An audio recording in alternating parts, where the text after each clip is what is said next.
So Ralph Sarkis telling us about non-determinism, probability, and termination. Thanks so much, Ralph. Thank you, Ali, and thanks for all the other organizers for inviting me and all the other speakers for talking. It was a really fun week.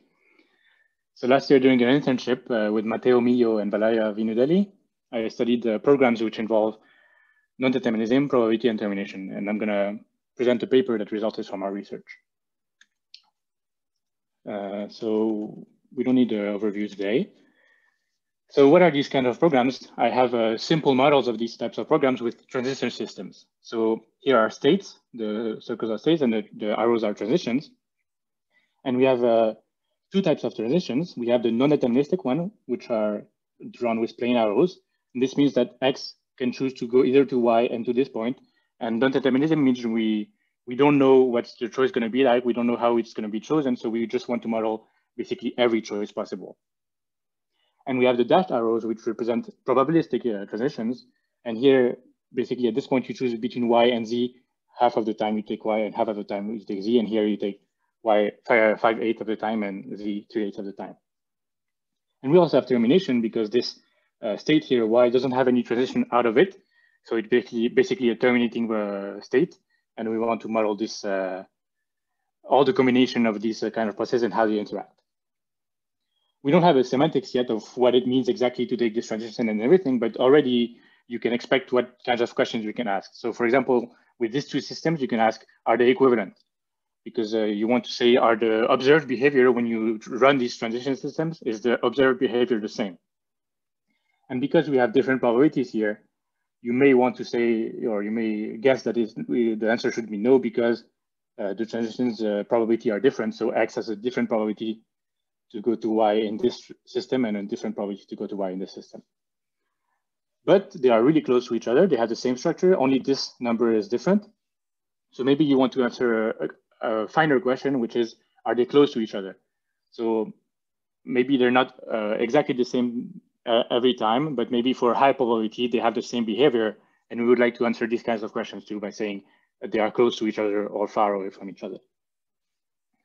And lastly, because we have termination, we also want to see what kind of semantics you could give to termination. So maybe termination is a desirable behavior. Maybe you want to terminate. So the transition X to Y is always taken in this case. Maybe even if there's another choice, because Y is terminating, you always go to Y. Or conversely, maybe you don't want to go to Y, so maybe this transition is never taken. These are the kinds of things you would like to put in the semantics of your transition systems. So what's nice about non-determinism, probability, and termination is that they're all kind of algebraic effects. This is what helps us do categorical thinking with these. So algebraic effects, categorically, they're modeled with the monads. So a monad, if you don't know, maybe you know, it's just a functor with additional structure, which means that it corresponds to some kind of model of computation. And this is what we're going to use to model these kinds of computation. And there's an equational counterpart that we're going to use too. That's useful for algebraic effects. And it's possible because we're working with finitary monads. It's an equational presentation. And equational theories are basically just sets with operation symbols and axioms that we'll see lots of examples. You don't need to know the theory behind it. And there's a link between those. So when you have a finitary monad, you have an equational theory that presented, and vice versa. And it's called an algebraic presentation of monads. And we'll use those to model computation with a monad and then reason about it using equations. So first of all, non-deterministic choices in sets. So for now, there's no quantitative part. Categorically, it's a model with a power set monad. So the power set of X is just a set of non-empty finite subsets of X. We want non-empty and finite because we want these transition systems to be finitely branching. So we don't want too many choices. And we want non-empty because if there's an empty, if you can only go to the empty set, it's like termination, and we'll handle termination in another way. So this is the unit and multiplication, but how does this model non-deterministic choices? If you see a transition system as a coalgebra for the functor P, so it's a map from X to P of X, you can see T of a state X as a set of Y that X can go to. So this is T of X is the set of possible states that X can transition to. Another way, or the equational way to see non-determinism, is with the theory of subsum lattices. So in the subsum lattices, we have a binary operation plus, and the semantics of this operation is x plus y is a non-deterministic choice between x and y. And then to make this behave exactly like the monad, you need to add these axioms. So this is idempotence, x plus x equal x, commutativity, and associativity, which means basically if you have to choose between x and y, it's the same as choosing between y and x, or similarly for associativity. Next, we have the probabilistic choices. Categorically, it's modeled with a distribution monad. So d of x is the set of finitely supported probability distributions on x. Again, finitely supported is that we only want finitely branching systems. And how does this model probabilistic choices? So if you have a transition system, I have a coalgebra for the distribution functor. So T of x, T of a state x, is a probability distribution which assigns to y the probability that x transitions to y. And this gives you a way to model probabilistic choices. Equationally, we have also a presentation. It's the theory of convex algebras. For every p between 0 and 1, we have an operation plus p. And this plus p, the semantics is x plus py means you choose x with probability p and y with probability 1 minus p. And again, to make this behave exactly like these distributions, you want to have these equations, idempotence, this is called skew commutativity and skew associativity, to make sure these terms behave exactly like distributions. Finally, the easiest one is termination in set. So categorically is used using the maybe monad. So it's just adding a point star. And the transition system is just, well, T of x is y if x goes to y, but if x goes to nothing, if it's terminating, but then T of x goes to star. And equationally, it's really easy too. It's just a theory of pointed sets. So you have a constant star and no axioms. Then next, we need to combine non-determinism and probability. This is the first big obstacle because to combine two monads, you need, it's easier to have a distributive law between the two monads, but there's no distributive law between the power set monad and the distribution monad. So there's several solutions. One of them is this monad C of non-empty finitely generated convex sets of distributions. So convex sets of distributions means whenever you have two distributions in your set, you also have any middle point between them. And then a transition system for this is modeling non-determinism and probability in this way. So if X in your transition systems can choose between several probability distributions, then T of X will be the convex closure of all these distributions. So you can see X basically non-deterministically choosing between probability distributions, which probabilistically choose between states. And at the non-deterministic part, what we model is that, okay, we don't know which probability distribution you choose. So we're going to say, okay, maybe it chooses a weighted sum of these guys. And then we collapse the weighted sum. So it's basically a probability distributions over probability distributions over states. And we collapse them. And we consider all such probability distributions to get the convex closure of this. In this way, we get basically all the probability distributions that T of X could be. Equationally, it's really nice because, or maybe you could say it as an advantage of this this choice of monad, is that it's presented by convex semilattices, which combine our equational presentations from before. So it's a semilattice operation. We have the O plus, which satisfies the equations from before. The convex algebra equations, which it's the plus P that satisfies the equations before. And we have this distributivity equation. Note that this is a distributive law between the terms, but it doesn't translate to a distributive law between the monads, but we'll see maybe in the future works that it translates to a weak distributive law. Up to this point, this was work done by Filippo Bonchi, Anna Sokolova, and Valaya Vinudali, and they have some semantics and application of this up to this point already. Now, what we wanted to do is also add metric reasoning to ask finer questions, such as are the two systems close to each other and not just equivalent or not.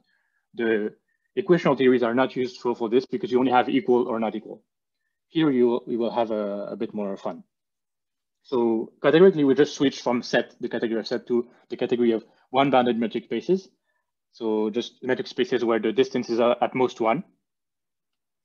And the functions become non-expansive for some reason that I don't want to explain right now. Equationally, it's really difficult to make the move. So we know how to reason about equality and equations, but to reason with the logic about quantitative equation is a bit harder.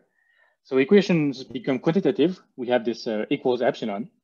And the semantics of x equals epsilon y is basically x is a distance at most epsilon from y. And to reason about those, we need something called quantitative equational logic, which has all these different rules, which I won't go through, but it was developed by Radu Madai, Prakash Van Engelen, and Gordon Plunkett in 2016. And it's really intuitive, but what happens is that when you have these kinds of theories, so these operation symbols with axioms that now look like this, what you can do is generate a monad on the category of one metric spaces. So you still have this correspondence between, I don't know if it's a correspondence, but you have the link between monads and quantitative equational theories. So let's revisit our first models.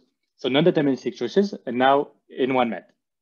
So categorically, this is done using the Hausdorff thing. I don't want to really bother into these definitions, but it's basically a lifting of a metric x on x to a metric on compact sets of x. And because we're only interested in finite sets of x, finite sets are compact, so we're able to use this Hausdorff lifting, which already is not us that invented it, it already existed. So we already we can use this lifting on P of x. And now we get a Hausdorff lifting. So we have a monad P hat, which assigns to a metric space the set of finite sets or non-empty finite sets with the Hausdorff lifting as the metric. And what's nice is that equationally, we don't change too much. So equationally, we get the theory of quantitative sub-semi lattices. So we still have this binary operation plus, and we still have all the equations now, which are equals 0 instead of just equal. And we have to add this equation, which basically models the Hausdorff lifting. And with this, we are able to, so the monad corresponding to this quantitative equational theory is the Hausdorff lifting here, P hat. We have a similar setup for probabilistic choices. We have the counter-average lifting for the probability distribution. So this is already also something that was known before. When you have a metric on a space X, you can lift it to a metric on the distributions on X. And we obtain a monad, the lifting, the counter-average lifting of DG hat, which assigns to a space, the space of probability distributions, again, finitely supported, with the counter-average lifting as a metric. Equationally, we have the same luck as before. It's presented by the theory of quantitative convex algebras. So, this should be 1 minus p. We have the same equations as before, as equals 0 signs, and we have this new equation which basically models the counter-average lifting of the distance. Finally, termination in one met is pretty easy. We just add the maybe monad and set, and star is added at distance 1 from everything. So that's one reason we want to have one bounded metric spaces, because to have a co-product, you need to have either one bounded or extended metric space with infinity distance. But then you can do the co-product with star, which puts as far away as possible. Equationally, it's just a theorem of pointed spaces. So you just add a star, and the star is at distance 1 from everything. Combining nondeterminism and probability using the same framework as before, we have the same monad, C of x, but now we have to lift first to the probability distributions and then to the sets, because you remember that C of x is a finitely generated convex sets of distributions. So we can still use the Hausdorff lifting because finitely generated convex also is compact. And we get a monad C hat, which has a space C of x, and then the Hausdorff counter-average lifting of the metric. Equationally, we're still pretty lucky because this is a model by the quantitative theory of convex analysis. You have all the previous axioms, plus this distributivity axiom that we expected to have. Up to this point, this was done by Matteo Mio and Valaya Venidelli, and now we start our original work. So we want to add termination. The easiest part categorically is to add to consider the monad M plus 1, so M composed with plus 1, because there's always a distributive law between those, and you're able to construct a monad like this. It's pretty easy, and what happens on our side, we have the C plus 1. It's the monad of non-empty finitely generated convex sets of subdistributions. So subdistributions because the weight that you put on the star here is basically the discarded weight of your distribution. And on one net, you also obtain the same in the same way to this monad. This termination doesn't have any behavior. So it doesn't have any distinguished behavior. Equationally, we have the theory of pointed convex lattices. So you have the same theory as before, but you just have a constant star that's here, and that doesn't have any axiom. Similarly, on one met, you have the quantitative theory of pointed convex lattices, where you just have a star, and this star doesn't have any axiom. But we want to have some behavior, maybe. So we wanted to do something else. So one way to add another way to add termination is to add this +1 outside. So now this is a C plus on outside, and this is the monad for possibly anti-finitely generated convex sets of a distribution. So this one here now models the empty set of distributions. And how does the empty set behave? It behaves like a bottom and a black hole. So these are the equations that the star behaves. So when you go to the equational theory, you get a convex semilattice again, but you have the star here, which now satisfies the bottom, which basically means X union empty set is X. And this black hole axiom, which means X probabilistic choose between empty set, then you go to empty set. So in this case, the termination is favorable in a probabilistic choice, but not in a non-deterministic choice. And on one met, the problem is we have this black hole axiom, and we cannot lift it to one met. When we try to lift to one met, the quantitative equational theory of convex lattices with the black hole trivializes the theory, so which means that every 2 points will be equal at distance 0 from itself. This is really surprising, and it's bad for lifting this to met. And in fact, even lifting the monad C plus 1 to met and not the equational theory, we think it's impossible too.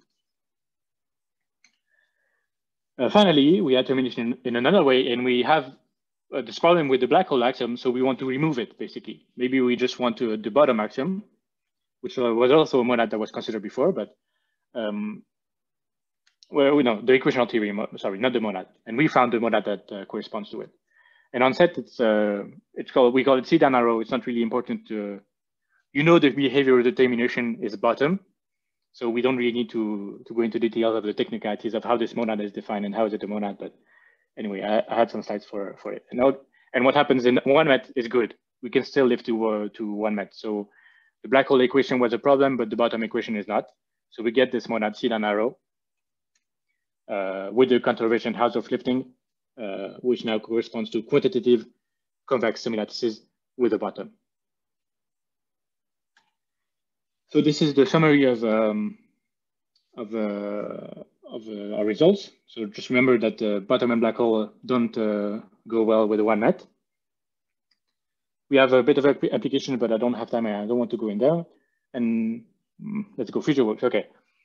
So one big question is, can our results be obtained compositionally? Because like I said, probability and non-determinism don't have a distributive law between them. So you cannot combine them. So, but however, there's a result done recently by Alexandre Goua and Daniela Petrisan, which showed that there is a weak distributive law. And this weak distributive law is nice because it also gives rise to the monad C that we were interested in. So now we have this weak distributive law. We would like to combine it with termination. And it is possible. So I've been able to work on this with Daniela, and we were able to actually combine their weak distributive law and some other distributive law in the way of there's a paper by Eugenia Cheng on iterated distributive law. And when one of them is weak, it still works out. So we are able to combine termination, non-determinism, and probability using all of these distributive law, and that's pretty nice. And I think it's time. These are the references, and thank you for listening. Thank you.